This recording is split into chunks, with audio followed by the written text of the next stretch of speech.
over the next 2 weeks, actually, I'm going to just cover the book of Revelation. And, one of the reasons that I have, actually, not just I, but every pastor that you've ever encountered, okay, has had some sort of trepidation about using this book as a primary text for their sermon, okay? It is a common trait amongst pastors. It's like, you know what?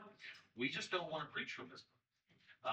And you're thinking, why? Well, my own experience, and it's probably your experience as well, is that the book of Revelation is like, I call it, this is my own like title for it or subtitle for it. It's the happy hunting ground of bad speculation and theology.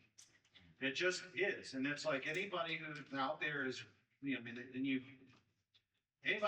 let me ask this, and let's just see. How many people are over the age of 60? Yeah, woo, yeah, woo, yeah, woohoo.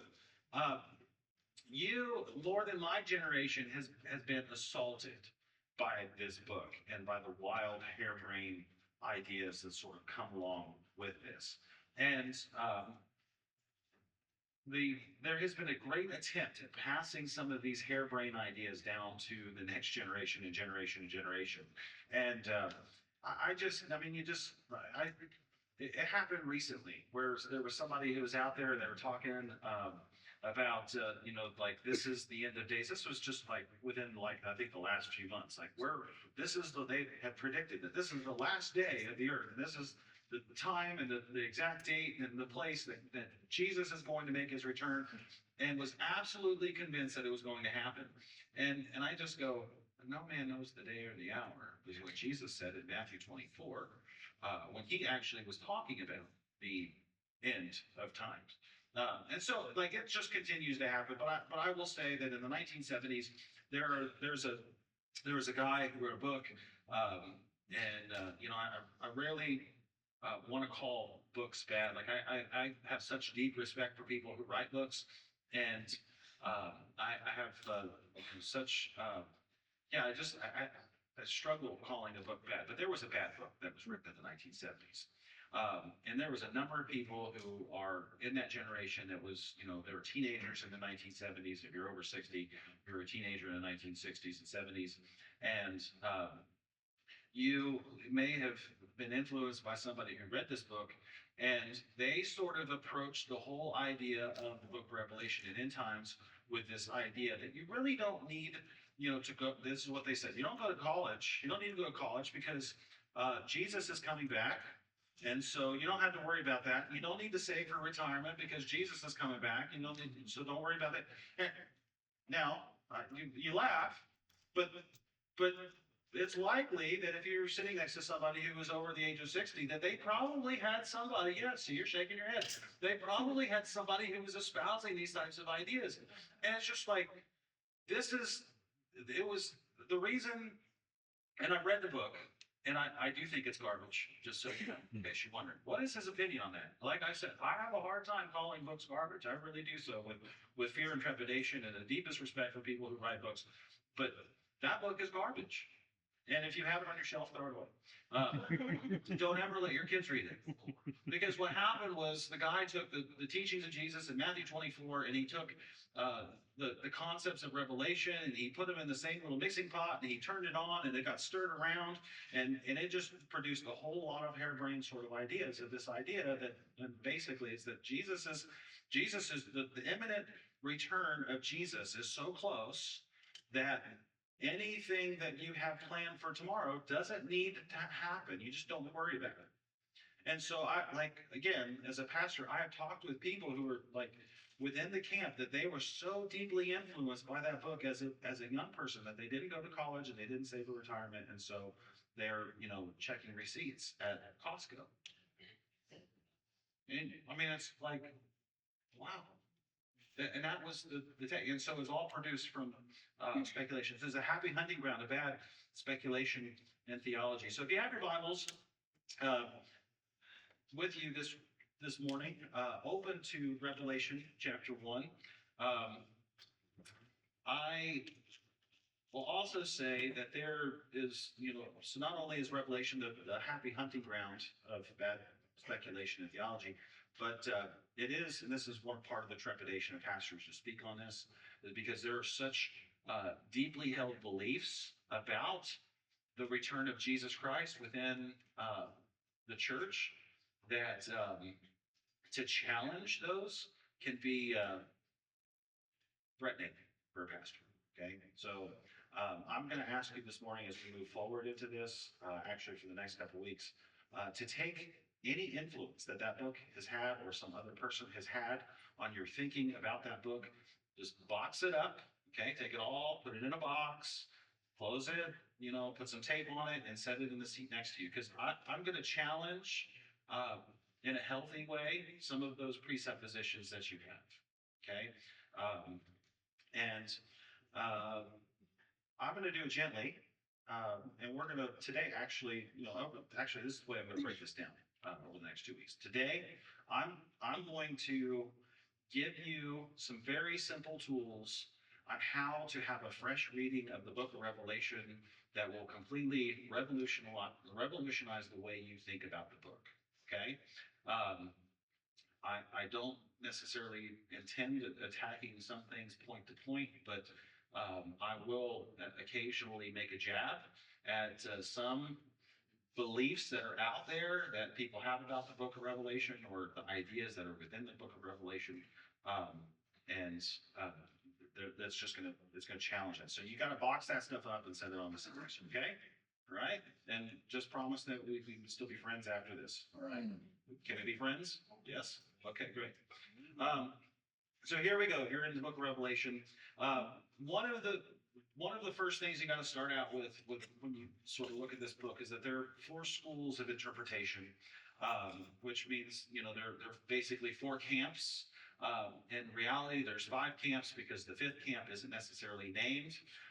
It's a hybrid camp, and it's the camp that I approach the book from, and it's the approach that all biblical scholars approach. Well, not all biblical scholars, but most of the biblical scholars, the credible ones, are approaching the book from. So the first camp is this, that they interpret the book through what is called an idealist perspective. And the idealist perspective is that the book is purely full of just, idealism. And it really represents, no prophetic insight. There's no predictive value in the text. But actually it speaks of this continuous ongoing struggle in the world between good and evil. And that is where they leave it. They just leave it as being, this is just sort of a case study for what's happening in the world.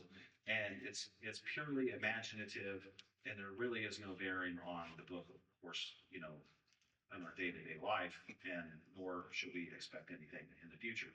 That's the idealist perspective. There's another perspective which is called a preterist perspective, and what that does is that limits the relevance of the book only to the 1st century.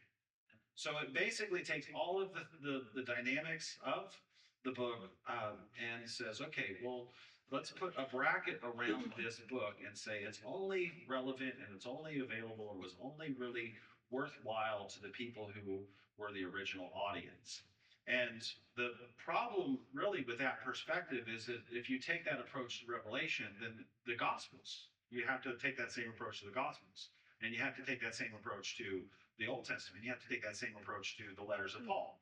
And basically, it's like, why do you take one book out of the Bible and say it has no relevance when 65 other books have relevance, right? So that's the problem with that, is it basically redacts the book of Revelation from the biblical context and having any value for our lives today. So that's that perspective. The third perspective is the historicist perspective, and that is basically, it's a sketch of the church's life from the 1st century all the way to the end of times. And so basically what it is that it's a parable. The book of Revelation is just a parable. It's telling the story of what the church is going to face throughout the course of its life.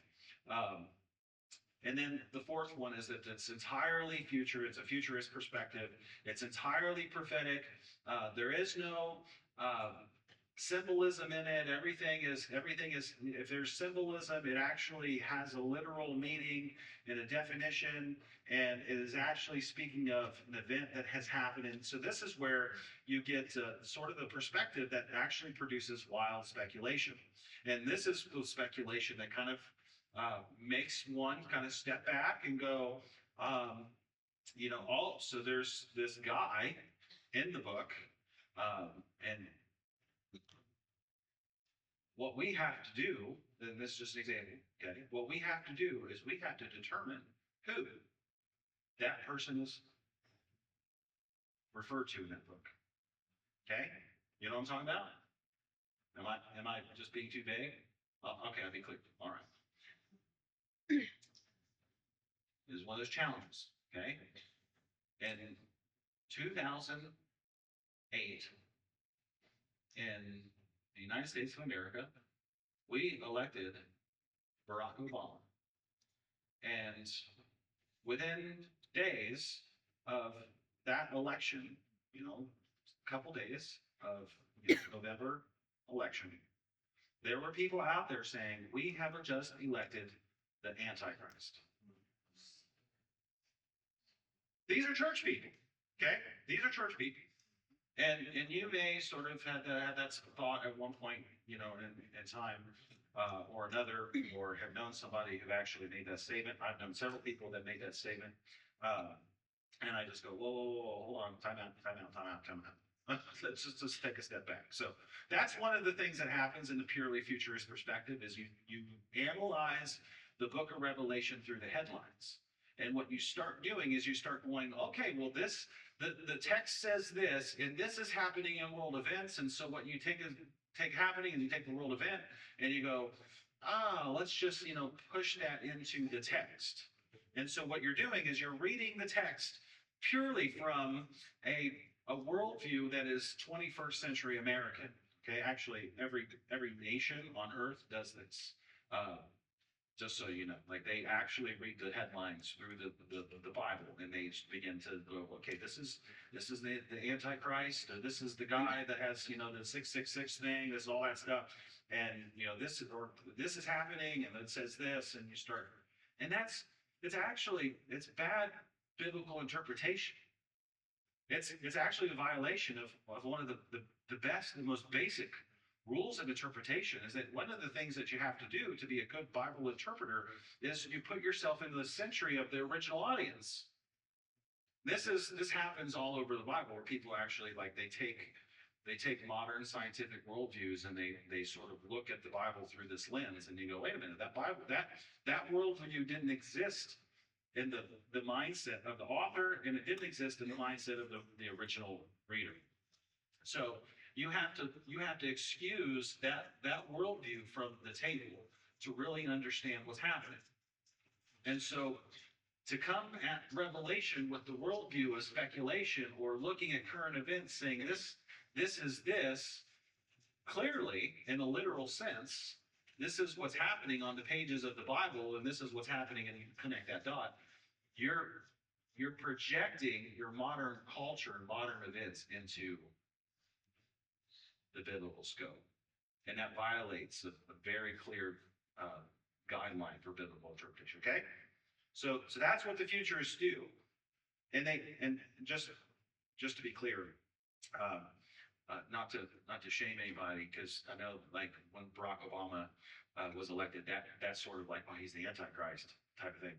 Every president, just so we're clear, and just because I looked this up on the historical just facts. Every president in United States history for the last 65 years has been called the Antichrist. Okay, so that goes for Republicans and immigrants. All right, and if you research it, you start coming up with some of the things that people have to do. They have to make all sorts of backflips and barrel rolls to get this sort of concept to fit. But it happens, and you're like, okay, well, it's what people do. The most, like I said, there's a fifth camp. So there's 4 camps. In the fifth camp, is what I would call the perspective of Bible scholars, the people who um, they look at the text, they analyze the text, they read it, they study it, they've given their whole life and academic career to understanding what it says and what it meant for the first century uh, original audience, but also what it means for us today. And this is the view of the scholars. Is what they do is they take the the historical aspects of the book and the the genre. They take all the factors into the genre. They factor in the audience. They factor in the author. They factor in the original language, and they sort of assess and analyze, and then just sort of draw upon other scholars and just kind of other sources and say this is really kind of what it means. And they put all that stuff together in these huge volume books. They're 1,000, 1,200 pages, really thin paper. Like they're huge books. And they put all that stuff in there, and they said, "This is really the best way to read that book." So they analyze the historical stuff, but also the scholars they approach the book with the prophetic edge. And so not only are they just like total word people, boring people, but they're also spirit people. And this is one of the things that scholars get criticized for is that they say, oh, they're the spirit filled people or the charismatic people sort of look at it like, oh, well, we can't really take their opinion into account because they're not spirit filled, or they're not being led by the spirit like this guy over here who has no academic credentials of studying the Bible, or has been through the rigorous thing. And so they discount the scholar's opinion for the guy who doesn't have any type of scholarship and say this is the best type of understanding because he's following the spirit. And my issue with that is the scholars that I read, like when Caleb looks at a commentary, one of the first things that I do is I actually inspect what the worldview or the Christological and pneumatological worldview of the scholar doing the writing. And the ones that I read are all people that actually they are at some point, or they are currently actively involved in the vineyard movement, and they're also or at some point in their life were involved in the vineyard. They're us. They're people who are both word and spirit. They are people who value just not only being spiritual but also being smart. They are our peers within the body of Christ. And one of them, who I actually really appreciate as a scholar, not only is he just one of these people who are just alien smart, but he produced not one but two 1,400-page volumes on the history of miracles throughout the body of Christ, from the first century all the way to the 21st century. That is this guy's life work. He's amazing. So anyway, you can't just discount people just based on their engagement in biblical scholarship. And I'm sorry, Craig Keener, Dr. Craig Keener, the part of the Asbury, Wilmore, Kentucky Vineyard, where he attends church, pastored by a good friend of mine, Jason Duncan, and he is also the New Testament scholar in chief at Asbury Theological Seminary, and he is a spirit-filled guy. As definition fulfilled as you can, actually apply that term, okay, in all sense of the word. So I highly recommend this stuff. But anyway, so scholars, they typically affirm this historical aspect as well as this prophetic aspect, and that comes from an analysis on Revelation chapter 1, verses 1 through 3. When you look at just the opening, what we call the introduction or the prologue to the book, it's pretty clear on how to understand this book. And what it basically says is, verse 3 says this: Blessed is the one who reads aloud. Okay, so when you just underline who reads aloud, that is referring to the way that a letter in the ancient world was actually carried to the church. So there was this guy, his name is John. John was at Patmos, and I wish we could actually connect to the idea that John was Jesus's apostle, but it's actually very flimsy, and so it's likely that there are lots of people named John in the Old Testament or the New Testament world, the first century world, and the guy who wrote Revelation and the guy who wrote John and First John are not the same people. So just understand there's not any real strong connection that they're the same people. But John wrote the book from Patmos, where he was in prison or he was in exile, and he wrote this book, which he gave to a carrier, and the carrier would have sailed from Patmos, taken it to the mainland, to Turkey, and he would have visited the 7 churches that he wrote the letter to.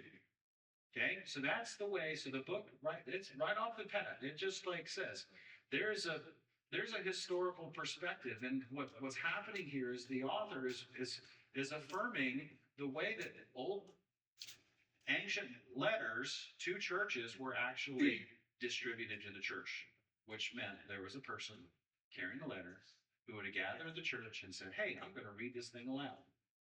So blessed is the one who reads aloud the word of this prophecy. That's the second thing that actually is affirming that this is a prophetic book. Now, the Greek word is apocalypso, which we sort of, translate as, apocalypse. We'd say apocalypse is the end times, or the end of days, or this is the doomsday. We sort of, use that word apocalypse as a synonym for the doomsday. And it's actually not the best definition. The best definition of apocalypso is revelation. It's a revealing, meaning there's an unfolding that's happening. And so it is an unfolding. It is a revealing of the person of Jesus Christ. And it is a revealing of God's plan for all of human history. And so there is within the first 3 verses an affirmation that not only is this a historical book and has historical value, but it is also a future book and has future value. All right? And what comes after that is another blessing, another makarios, are those who hear the words of this prophecy. So there's a historical perspective, there's a prophetic perspective, and then there's also a future every generation perspective. We here today in the 21st century are people who are hearing these words being read, just like they were read to the church in the first century, right? So what you can see from just this first passage is that there's a historical perspective, it's prophetic, and it is timeless for every generation. Yeah? Get that? Okay. So we can move on from there. Now, Revelation has, and this is the overall, I mean, if you just sort of classify the book as a letter, right? As in, it was John writing to the 7 churches that he was associated with on what is modern day Turkey. And he was writing to them. He basically is doing the same thing the Apostle Paul was doing 19 times. That's like, but we don't necessarily compare the book of Revelation to like the book of 1 Corinthians, do we? No. We don't put it in the same category, but it is because they're different because 1 Corinthians has a didactic value that is very systematic, doesn't it?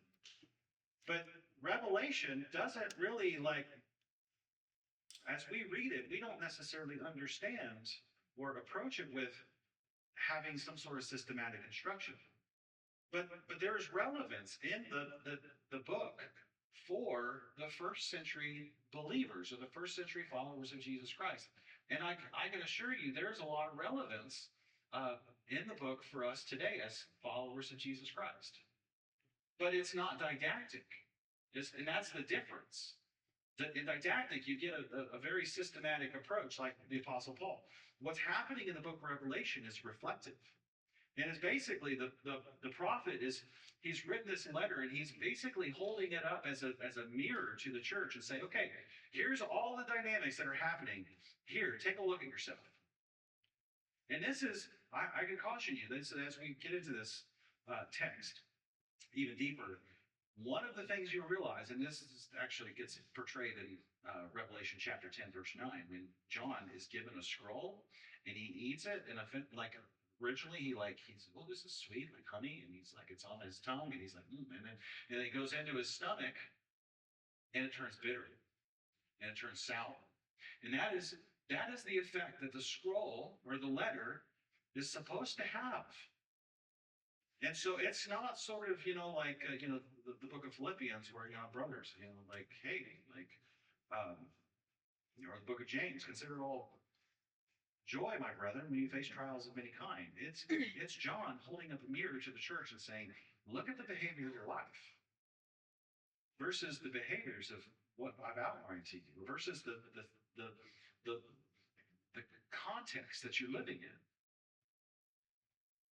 Tell me what you see.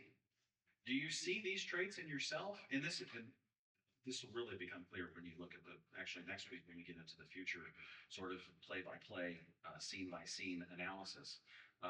One of the things that you have, you just have to come back next week. So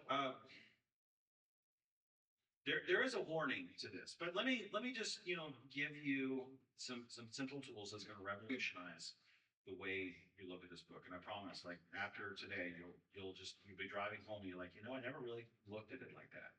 Because many times what we're doing is we're sort of, and I did this as a kid. I remember being in a lock-in at like 12 or 13 years old, and it was a church lock-in, and me and my friends we were like, oh, let's sit around and let's look at the book of Revelation and see if we can come up with, what it means. And we did that all for a couple of hours that night. We were just we read the book of Revelation and we're like, oh yeah, I think this is what it means, and we think this is what it means. And that's, anybody do that? That's the thing that we're doing sometimes when we're looking at the book, is we're not necessarily looking for stuff within ourselves. We're looking for stuff within the world, current events. And that's, again, speculation. It's not a good way to read the Bible at all. One of the reasons that's not a really good way to read the Bible is because what happens to the timelessness of the book when it's fulfilled? Right? You can flush it down the toilet. Like, it might do something for your faith, and that's what people look at the book for, is as an affirmation to their faith. Like, oh, see, that's happened. And the reality is, once it happens, you're past it. Okay, well, there's nothing else there. And so that's not a great way to look at the book. So what I want to do is give you 3 tools on how to actually, if you apply these tools as you're reading, you will begin to see things not through the lens of current events, but actually through the lens of a reflective book that is designed to sort of cause you to be introspective and think about how it is that you are living faithfully as a witness of Jesus Christ in this world. And that's the intention. And I can tell you that there's a setup that John does in the first 2 chapters, and he sort of spends the rest of the book showing the church what the angel had showed him, what the Lord had showed him, and how these things are part of what's happening in the broader world and the source of those things. And in the meanwhile, he's holding up a mirror saying, hey guys, look at yourself. Look at yourself. So we'll see that next time. So here's the first tool I'll give you. Okay, these are 3 tools. They're very simple. Okay, the first one is this: know the 2 teams in the book of Revelation that are engaged in a cosmic battle.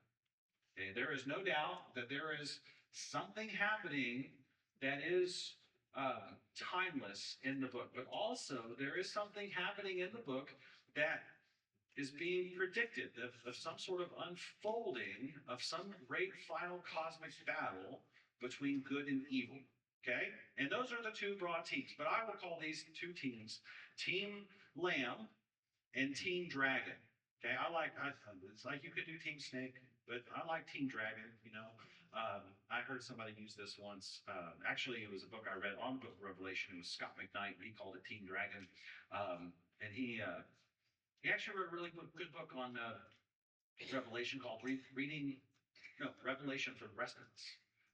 Scott McKnight, 1T McKnight, very very good book. Another book I read was a book by the guy named Michael Gorman, who is probably the world-renowned expert on the Book of Revelation. He wrote a book called Reading Revelation Responsibly, which is really another good book.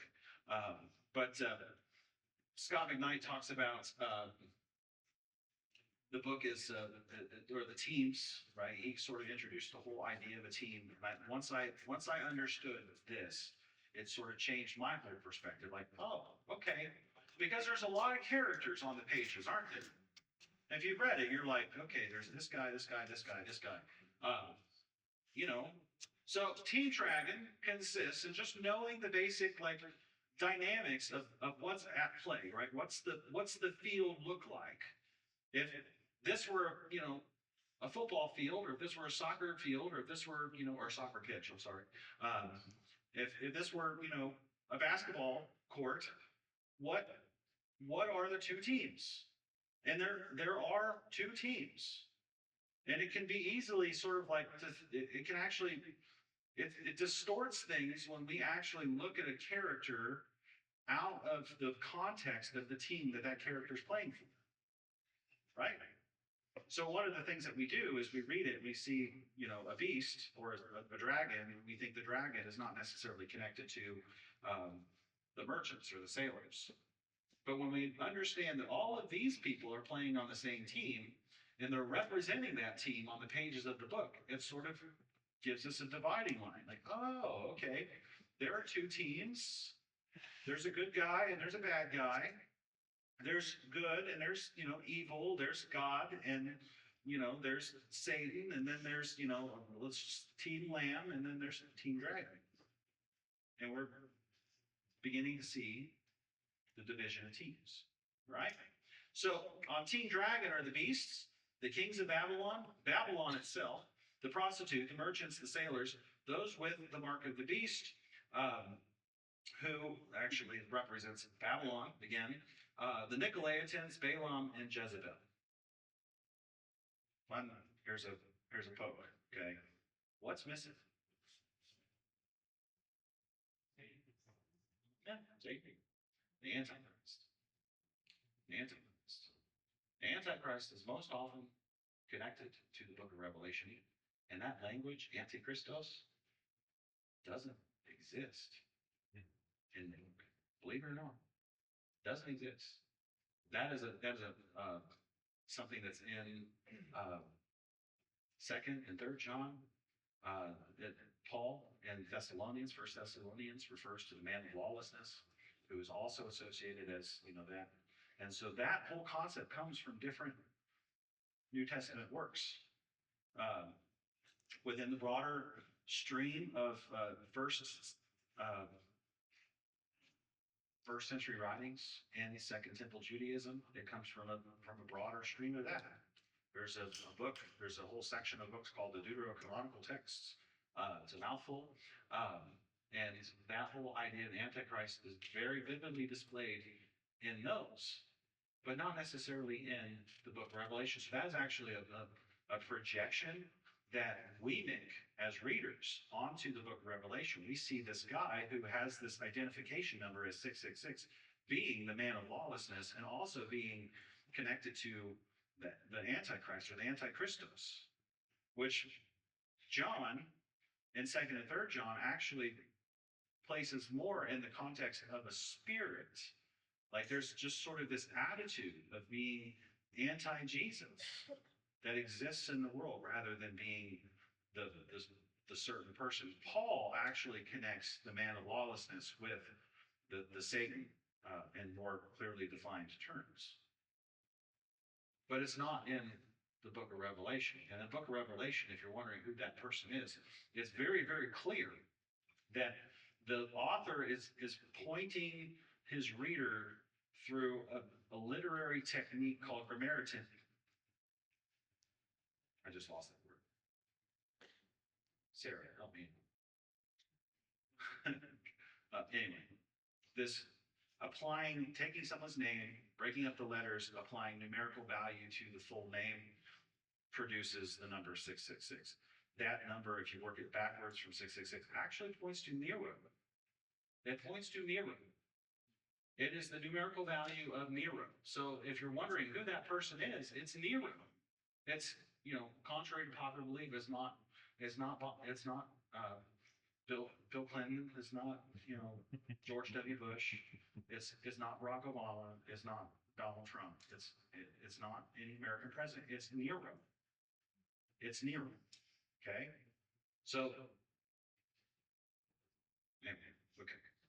So, what's missing is that Antichrist. So, but all of these people make up the team. And so as you're reading, you go, okay, all right, well, that's the team dragon. The team lamb is the Father, the Son, the Lion of Judah, the seven spirits. Who John pulls from the book of Isaiah. There's a woman, there's the churches, there's the witnesses, there's the four living things, and there's the 24 elders, and there's the angel. And then, of course, there's a bride. Now, one of the terms that's used for Babylon, and Babylon is a major player in the book of Revelation, one of the terms that's used for Babylon is the prostitute, is the harlot. What is the antithesis of the harlot? The bride. That's right. So from division of team, what you see is like, oh, wait, there's this character on the page of Revelation that is referring to this prostitute, this sort of unsavory woman perspective, and then on the other pages there's this bride that's being introduced, and these two, like, this is like, we think like, oh, well, this person, or this person has this very specific role, but they're just a representative. And this person's a representative for the body of Christ, or Team Lamb. So as often as the author can, one of the things that he's doing is he's trying to create division between Team Lamb and Team Dragon. And he's doing it in lots of different ways. He doesn't pick one. He picks lots of different characters. So, know the two teams that are engaged in cosmic battle. There is a cosmic battle. This sort of creates a grid for you to analyze everything as you're reading, the characters on the pages of the book of Revelation. Now, as I said, Babylon is a big player. It's a huge player. The first thing you kind of wonder is like, okay, so who is Babylon? Who is Babylon? I hinted at this. It's Rome. Babylon is Rome. Nero, who was an emperor, I think he was the 6th emperor after Julius Caesar, or Caesar Augustus, and then after what follows him to the time of Caligula are 10 kingdoms. These are numbers that you actually see on the pages of Revelation. And what they're referring to is the persecution of the Christians began with Nero and continued into, actually, probably about the time of writing, was the reign of Caligula, who was also very violent, very, very ugly and mean towards the believers. And so the author is, and this is what he's doing, he's naming Rome without naming Rome, right? And he has good reason to not name Rome, right? He's using a code that the first century Christians would have understood.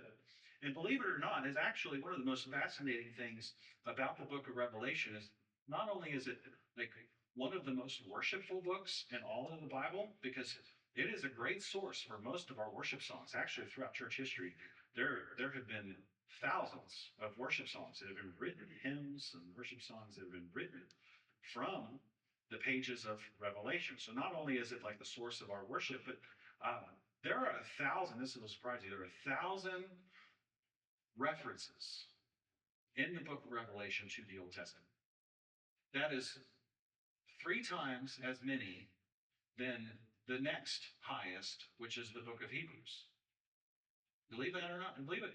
Isn't that amazing? There's 1,000 references that are being made. So as you've been reading the book of Revelation, trying to like understand and decipher everything that's going on, there are all these we call them hyperlinks back to the Old Testament, where the author he's pulling things from what the original audience would have known, because all they had as far as scripture was the Old Testament.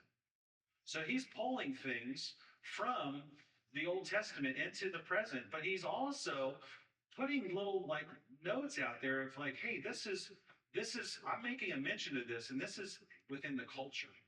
Not only is this an Old Testament concept, but this is a cultural dynamic that you can relate to.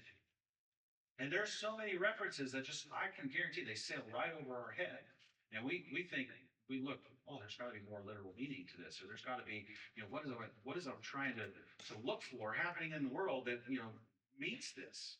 While we're busy doing that, the real meaning is actually just, sailing right by us. Here's an example. This is from 17:9. The original audience would have understood this clearly as like though the author had said this in plain modern day English in direct terms. Verse 17:9. This calls for mind with wisdom. The 7 heads are 7 mountains on which the woman is seated. I'm thinking, what does that mean? Right? But this would have, the first century audience, first century Roman citizens would have understood directly that Rome was the city of 7 hills. Oh, that's a reference to the city of Rome. That is in the context of Revelation 12 through 19 is really like the unfolding of this tension between Teen Dragon and Teen Lamb, okay? And the climax of the tension really begins to take shape around chapter 17, okay? So in chapter 17, verse 9, John very clearly states who he's talking about. That Babylon is Rome. But he's not calling it Rome, because if he's and then you got to make like context, and you're writing a letter to 7 churches about Roman culture. One of the things that you probably expect is that when that letter leaves the island, it's going to be read by the officials who's keeping guard, right? So things have to be in code. So he's calling Babylon, he's calling Rome Babylon, but he's making these references to Rome. Okay, so this is the historical perspective, but also the Old Testament perspective. Because in the Old Testament perspective, the prophets, they write about Babylon. They write a whole lot about Babylon. One of the things that I said back in September was, if you look at Babylon, like they are the key chaos generator throughout the whole Bible. And so here in the first century, the author of Revelation is pointing back to Babylon, or Babylon as being the antithesis of God's plan throughout the world, throughout the earth. And so he's pointing to Babylon as Babylon culture, and prophets point to Babylon culture being this highly destructive antithesis to God's will and plan. And so John is pulling all of this stuff. He's going, hey, you guys know these references. You've read the Old Testament, or haven't read it to you because you didn't know how to read it. We just, as a church, we gather and we read the ancient scriptures. And so you've had it read to you. You know these references to Babylon. You know that in Genesis chapter 11, there's this force, this group of people who decided one day what they're going to do is they're going to build a tower to make a name for themselves so that they can be like God. They can actually, these towers can extend up to the heavens and they're going to be God themselves. You know that. And so John is like pointing, this Babylon started there and it's continued to this present day. And you know Babylon in the current modern, it's first century, in the current modern sense as Rome. In the modern world, as 21st century people, we don't know Babylon as Rome. Like I can sit here and tell you, like, hey, look, Babylon is Rome. This is the way it's Rome. But I think it's actually kind of audacious for me to like stand here and go, okay, well, Babylon is American, or Babylon is Russia, or Babylon is Congo. I mean, just pick one. I think it's pretty audacious for me to do that, and I don't want to actually kind of get into those things. But that was what John was doing. If I did that, that's what he was doing. He was pointing to the modern culture context that they lived in and existed in, saying, this is Babylon. Babylon is the timeless oppressor of God's people. And today, this is taking shape and root in the empire of Rome. Get it? So once you know that, that's the second tool, okay? So the first tool is know that there are two teams, Team Lamb, Team Dragon. Know the role of Babylon. Babylon is a trope, it's a stand-in, it's a symbol for the Roman Empire on the pages of Revelation. To us, I can assure you that Babylon isn't an empire. It's actually like, it's in our institutions. It's within, there are government systems that represent Babylon, but in their education systems that represent Babylon. I can tell you that Babylon is also within the church. That Babylon doesn't just take in modern culture, modern sense, it doesn't just take the sense of like the position as an empire. Although world history would suggest that empires as they stand are on a trajectory to become Babylon. At some point, they begin oppressing God and have a certain set of behavior that mimics the ancient Roman world and even the ancient Babylon culture. And so that dynamic does exist. But I look at the world today as a follower of Jesus Christ, and I go, man, there's so many traits of Babylon within our culture that it's just like to isolate it to like one government is too simple. I see it everywhere. And as like you understand, which is the third tool, understanding the role of Babylon, or the traits of Babylon, you actually begin to see it. Okay? So one of the things I wanted to do was actually read 17, but I'm most about out of time here, so I'm going to move on to the next one. But I would encourage you later to read 17, 18, and 19 of Revelation, because that's the climax. That's where he becomes very explicitly clear about who Babylon is, the behaviors of Babylon, and ultimately the destruction of Babylon. And that's one of the things, that's one of the most hopeful things for us as followers of Jesus Christ. As we look at our world and we become so disillusioned with everything that's happening and so discouraged on a daily basis, probably almost an hourly basis on what's happening in the world. We go, oh man, like this is just evil, evil, evil, evil. One of the things for us to really remember and have in the back of our minds as a source of our hope is that all of the evil that we see in the world will ultimately face a final judgment. And that final judgment comes in chapter 19, where Babylon is fallen. It has fallen. It has fallen. And one of the things for us to remember on this daily basis, on a daily basis, as disciples of Jesus who play for Team Lamb, is that Babylon will eventually fall. The things that disgust us and make us sick in this world ultimately will find their final end in the judgment and the return of Jesus Christ. So I encourage you to read 17 and 19. It really is it's the most descriptive of Babylon's persona, and kind of outlines the traits. Now, I will finish with this: the traits of Babylon. Because if you're wondering, like, and this is where some of the most explicit connections to the Old Testament come into play. When the author, John, is writing about the things that make Babylon Babylon, or Rome Babylon, right? What these same traits, just so like you're clear what we're talking about,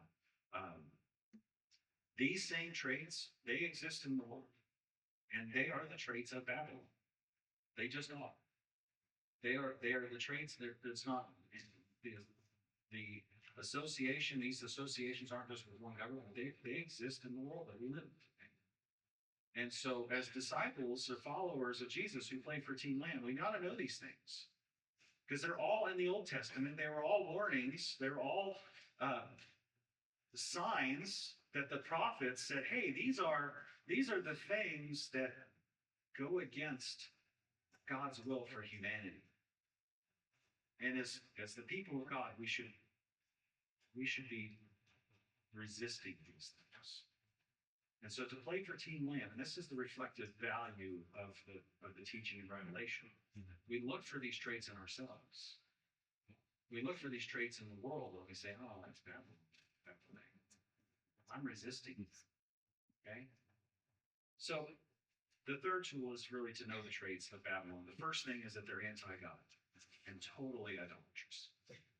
That's, Revelation 13:5 is the reference that, like I said, 12 to 15 is sort of personifies this heightened tension also between the bride and Babylon, who is personified as a harlot. It begins to develop all of these ways. But what's happening is the author is creating some connections between the story of Genesis 11, the Tower of Babel, and also some connections with Daniel, the book of Daniel, Daniel chapter 3. Daniel chapter 3 is about Nebuchadnezzar and his golden statue of himself, that he demanded every person in the land, when the harp and the lyre and let's not forget the zither. Love to know what the zither is one day. When the zither plays, it's time to bow down and worship. And remember, who didn't worship? Daniel, Shadrach, and Abednego. They did not bow down and worship. Even when they were forced to, they did not, and they were threatened with the furnace, and still they did not. There's some very clear connections that the author of Revelation is making with that whole culture, that this is an idolatrous culture. That everything, and this is one of the things that existed in Rome, and we don't necessarily always talk about this, but it's called this Pax Deorum. And which means that there's two paxes in Roman history. You learned probably in Western civilization about Pax Romana, which is the peace of Rome, right? The Pax Deorum is the peace of the gods. And so in order to maintain the peace of the gods in ancient Roman culture meant that there had to be respect for all of the gods. You couldn't worship just one god alone. You had to pay homage to all of the gods in ancient. And if you were seen or found to be not living respectfully and worshiping the gods properly, you were seen as a dissident, as a traitor. You were actually seen as, even worse, you were seen as an atheist, which is really funny. Like they called, in the first century world, they called Christians atheists because they didn't worship the gods of Rome. They worshiped their own singular God of the Israelites. And that was weird. And for the Roman culture, that violated, and this is the whole basis for the persecution of the Christians in the first century world, even the Jews. That violated the Pax Deorum. That violated the system of religious governance in the first century world. How dare people do that? Let's kill them. This is what they said. And so within the culture, there is an anti-God and a total idolatrous perspective. The second thing is there's opulence, great opulence. The author goes to great lengths in Revelation to talk about just how lush the wealth and the entertainment and the luxury of the Babylonian culture is. And this is totally representative of the Romans, the ancient Romans. Even the ancient Babylonians, even in the Old Testament, again, there are connections that are being made of the prophets talking about Babylon having this type of, just lush, opulent culture. And so it is something to be valued and celebrated and, have the best of the best. The third thing is murderous. They're murderous people. Not only are Meshach, Shadrach, and Abednego threatened to worship their idols with death, they are actually thrown in the furnace. And Habakkuk actually talks about this, that they have this value of Babylon of no life. And the prophet Habakkuk, he says, one of the things that they do is they kill people like they're fish in the ocean, trolling their net. They just have no value. And so they're murderous. They're all about their image. They're all about them saying, come, let us make a name for ourselves. As they did in Genesis chapter 1. According to the prophet Isaiah, they have this value for the strength of the military might. And this was very clear in Rome. When we talk about Pax Romana, you learn about that in Western civilization. That is a myth, one of the greatest myths ever perpetuated in ancient history is this whole idea of Pax Romana, because Pax Romana was made, the peace of Rome was maintained at the hand of the mighty military. It wasn't just everybody got along and said kumbaya. Everywhere you went, there were Roman legions of Roman soldiers ready to quell any uprising that was about to happen. They were an occupying force. They were brutal. They were murderous. They didn't value human life, and everybody knew it. And they were afraid of it. And so it was the fear of Rome's military that had them subjugating the whole, really, known world at the time. And so they have this, and Isaiah says this in Isaiah 31, he says, woe to those who go down and they seek the chariots and the horsemen and the guards of them. Woe to those who trust in their might but don't seek the Lord. And that's a hard thing to say in the midst of the military community, just so you know. I know many of you served in armed forces. I just understand that I'm not devaluing. I think is one of the traits that you have to recognize is when something becomes idolatrous to people. And that's one of the tensions that I know that people have in this day and age. For the first 400 years of Christianity, Christians were barred from military service. You know that? They were actually barred from voting. any involvement in civil government was just completely outlawed. Christian circles for the first 100 years. Really wasn't until Augustine came along and actually sort of laid the groundwork for Thomas Aquinas to develop a just war theory. And there is a just war theory. There is a reason where a military power can actually prevent violations of human rights and protect people. And so that's not bad. Really not bad. But I think what the author here is saying is when you're using your military as a means of keeping peace, and it becomes idolatrous and devaluing human life, then you've got a problem. And that's what he's pointing. That's again where the scroll turns bitter. It's sweet, but it turns bitter. Because you got to face some of these things that exist in our modern world. We go, okay, so how do we handle this? How do we struggle with this? How do we become more faithful witnesses for Team Landing? In our day and age, where many of us work for a federal government, the defense department. Something we have to wrestle with. Next, there's economic exploitation that happens. And of course, last but not least, there's just a general arrogance that Babylon, that Rome had. And one of the passages, I'll read this to you, actually, like, it's so like, wow, how could they say such a thing?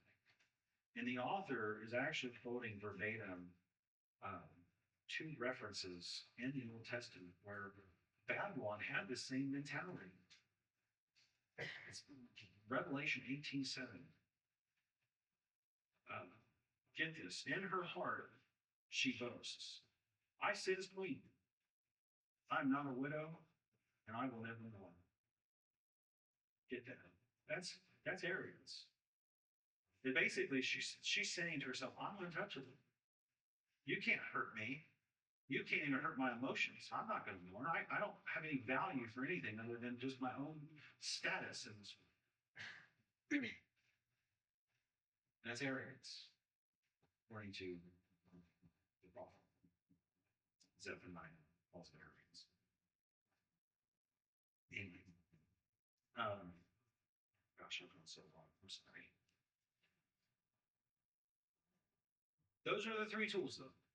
Okay, and the last, like, just to close with this, this is from start to finish, the whole book, and next week we'll just plot our way through it. The whole book is set up to be this reflective, like, object for us, for the disciples to go, okay, so, and this is how he does it. He starts in chapter 1, 2, and 3 as outlining some problems in the churches.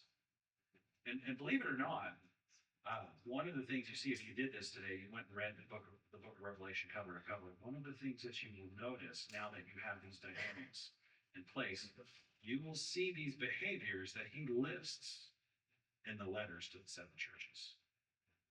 You will see on the opening pages of the book of Revelation that he is beginning to call out these attitudes and the behaviors and these worldviews and these dynamics that he later would ascribe to being Babylon. And what you actually see is the letters that he sends to the seven churches are actually a reflection of the character of Babylon. And this is what it means for us as modern day disciples, as 21st century disciples, is that we gotta look at the traits. We gotta look at all of this stuff. What are the seeds of Babylon within our own world, within our own lives? What are these behaviors, and how do we become more faithful to Team Land? How do we become a people that even if it costs us our lives, we're not giving up on Team Land. We're going to live unto death, because this is what Revelation 12 says. They overcame by the blood of the Lamb and the power of the testimony, and they carry on for their life to try and sin. What does it look like for us to live in that such a way? To live that type of existence in this world, that we're not compromising with the values of Babylon, and there is no value of Babylon within us. We are squarely in the team lane. That's the edge of the book. Like if there's any type of teaching value in it, it's purely reflective to get us to think about how we are seated in team. Amen.